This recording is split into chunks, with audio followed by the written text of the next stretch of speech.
Hey, how you doing? Hope you're having a good one. Today I want to talk with you about the brand new update for Grounded 2, Update Point 2, also known as the Hairy and Scary update. Now this one is a pretty massive step forward and there's so much packed into it that I really think it deserves some time to unpack properly. This isn't one of those small patches that just tweaks a few numbers. It's a full-on content drop with a brand new boss, gear that changes how you approach fights, building upgrades that actually make your bases feel different, performance improvements that finally smooth things out for a bunch of players, and even some seasonal vibes that make the backyard feel fresh again. So let's get into it and really go through what's new, what's been fixed, and what all of this means for how you're going to play the game moving forward.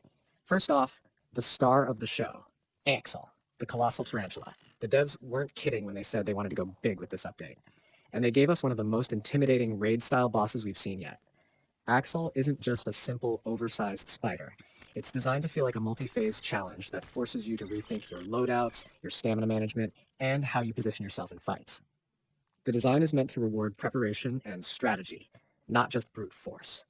And when you finally bring AXL down, you get access to a whole range of tarantula-themed rewards that look and feel incredible. The tarantula armor set gives you that edgy, creepy-crawly aesthetic with perks that line up with late-game combat. Then there's the tarantula bow and spear, which really complement different playstyles. On top of that, you can build out your base with tarantula furniture like a throne, candles, and chests, or go for cosmetic bragging rights with wall mounts, a stuffed version of Axel, and trinkets. These are the kinds of rewards that make boss battles feel worth grinding, and it's a big sign that the devs want raid bosses to become core parts of the game loop. But before we get too stuck on the boss, let's talk about one of the quality of life systems that's going to change how players approach building forever. They've introduced something called BUILD.M, which is essentially a new grid-based building system. Now, if you've ever tried to line up walls, floors, or intricate designs in the old construction radial system, you know it could get frustrating. Things didn't always snap where you wanted them, and making something symmetrical took more patience than it should have. Build.m makes that whole process more precise and accessible. Now you can set things on a proper grid, line up pieces the way you actually want them, and snap structures together without fighting the controls. It's such a big change because building isn't just cosmetic and grounded, it's survival. Your base is your safe spot, your crafting hub, your storage, and your defense against the bugs. And now that you can build more efficiently, it opens the door for players to get more creative with their structures.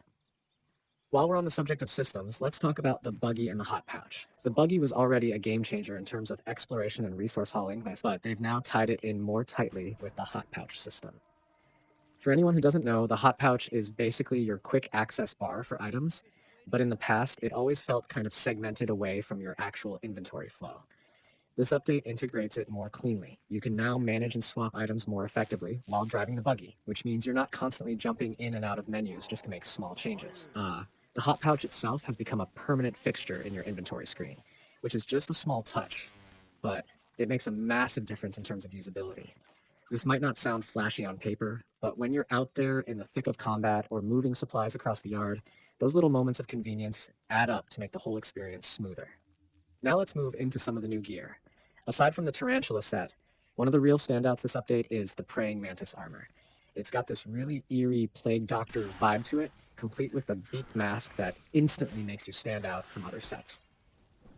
But it's not just about looks. The perks lean into healing and survivability, which opens up new roles for players who want to act as support in co-op runs. Pair that with new weapons and trinkets that came in with this update, and you start to see how the game is evolving into offering more defined roles during combat. You're not just every man for themselves anymore. You can actually spec into styles that complement your team, whether that's someone tanking in spider gear, someone playing ranged with a tarantula bow, or someone rocking the mantis set to keep people alive. You start to get this dynamic that makes the fights way more strategic. And then there are the seasonal touches, which I think are super fun. Since the update landed right around October, they've leaned into spooky season. You'll notice ambient Halloween vibes in the backyard, complete with things like candy corn that replace some collectibles. It doesn't feel forced. It's more of a playful layer that reminds you the devs want the world to feel alive and tied to the real calendar. This kind of stuff might sound small, but it goes a long way toward keeping the game fresh for players who log in regularly. Of course, it's not just about shiny new content. They've also made big changes to balance, especially in combat. Across the board, crit multipliers, stun multipliers, and parry stun effectiveness have all been scaled back.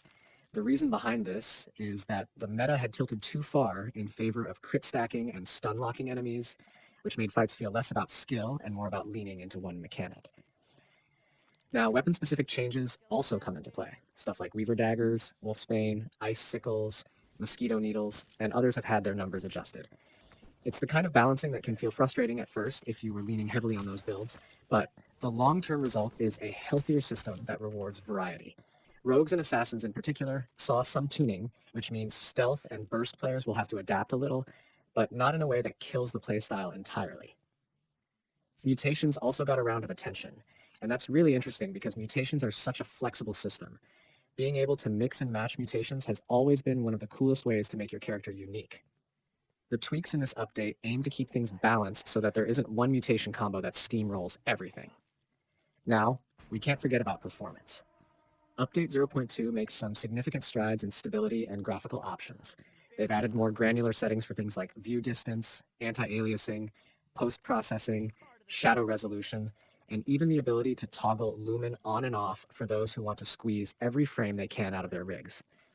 According to the patch notes, there's about a 15% improvement in stability compared to the last version, which is huge if you've been dealing with stutters or crashes. And they've patched a ton of specific problems.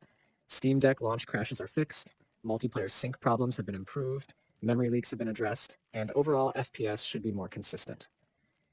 This kind of behind-the-scenes improvement might not look flashy in a trailer, but it's what actually keeps people playing the game.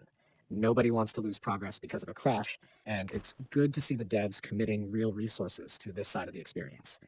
There's also something really worth mentioning for players who already have established saves. When you log into the new update, you're going to notice a one-time regrow of all resources in your world. This means plants, weeds, and other things might pop back up in areas you've cleared. It's a good way to refresh the environment and keep resources from feeling tapped out, but it does come with a warning. If you've built a base in an area that's now regrown, you might have some cleanup to do. It's not game-breaking, but it's something to keep in mind. The devs also flagged a few known issues. If you left the public test build early, you might boot up with your FOV set to 0, which basically makes the game unplayable. But it's an easy fix. Just slide the FOV slider back to a normal range. And anytime they adjust geometry or fix map issues, there's always a chance your base might shift a little. It's the nature of early access, but they're transparent about it, so you're not blindsided. When you put all this together, the new boss, the improved building system, the buggy and hotpouch integration, the Mantis and Tarantula sets, the seasonal content, the balance changes, and the performance upgrades, you start to see how big of a leap this update really is. It's not just adding a boss for the sake of hype from Igavternai, it's restructuring how people play day to day. Raids are now a thing to prep for, building feels smoother, roles in combat feel more defined, and performance is just better. That's the kind of patch that makes a game feel like it's leveling up toward a more polished and complete vision. And honestly, it makes me really excited for what comes next. Because if this is only update 0.2, then you can imagine how much room they have to keep layering in content, bosses, buggy, and systems as we move closer to full release. The Tarantula is just the start of something bigger. If they keep up this pace, I can easily see a future where Grounded 2 has a full suite of raid bosses, each with their own unique rewards, and a metagame built around preparing for and tackling those challenges with your friends.